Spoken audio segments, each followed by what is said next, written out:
Welcome to the channel Encyclopedia Katanika. In today's video we have this pretty interesting old padlock. It's a Russian padlock made probably in 1992 or 93, just after the collapse of Soviet Union. Because there is no any price stamped on it, we know that it's made in Russia.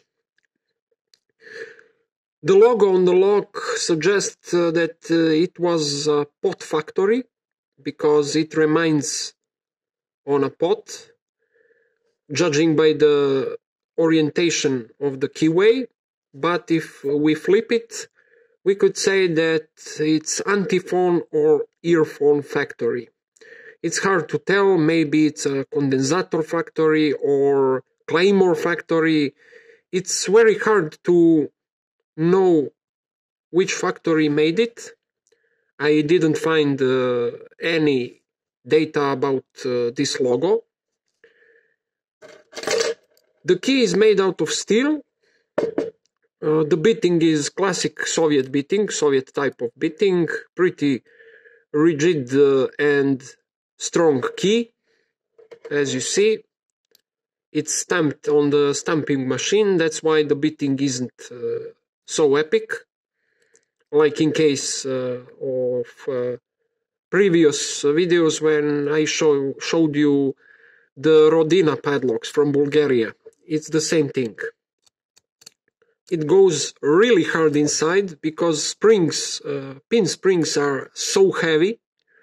I never saw a lock with such heavy springs.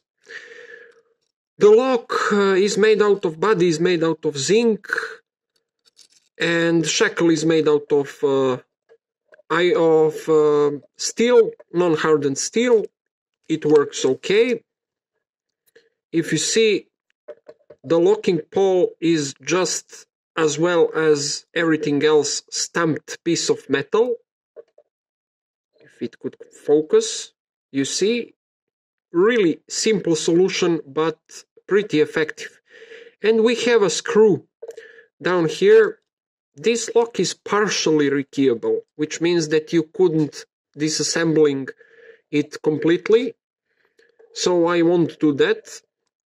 If I find another lock in worse shape than this one, I will see what's inside and show it to you. This one is a part of the collection, so I'm not gonna open it, disassemble it. We're gonna see what it takes to defeat this lock open. It's really hard to pick it because every pick I tried, it bent because of stiffness of the springs. So I will use a snapper and the thickest tension wrench I have for Soviet padlocks.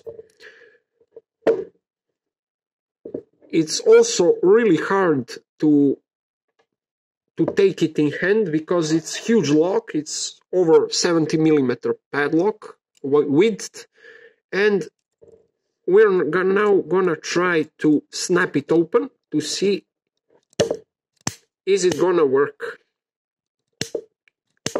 For this padlock, picks don't work, rakes also. They're bending pretty fast.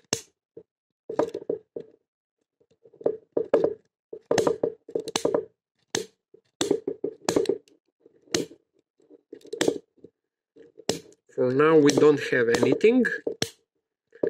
All standard pins are inside, but springs are so heavy that you must use a force to shove the key inside. That's practically non-purposely made really good security feature.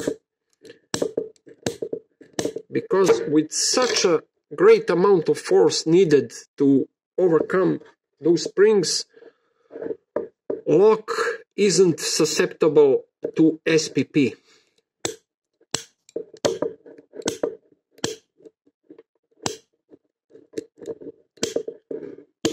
For now, we don't have anything.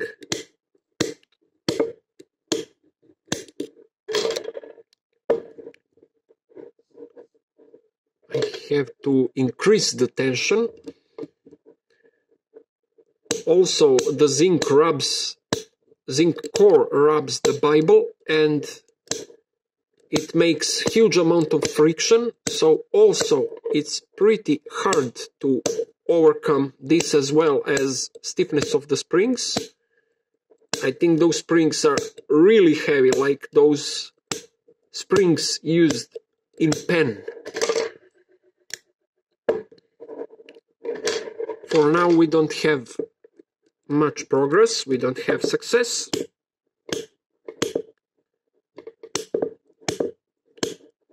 I will try to pump it, and here we go.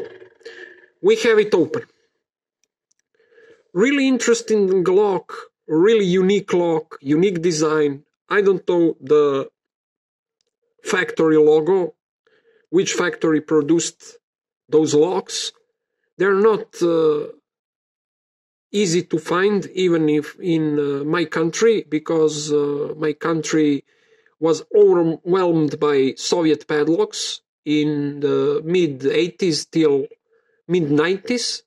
For 10 years we had many of those locks, many different shapes and sizes available on the market.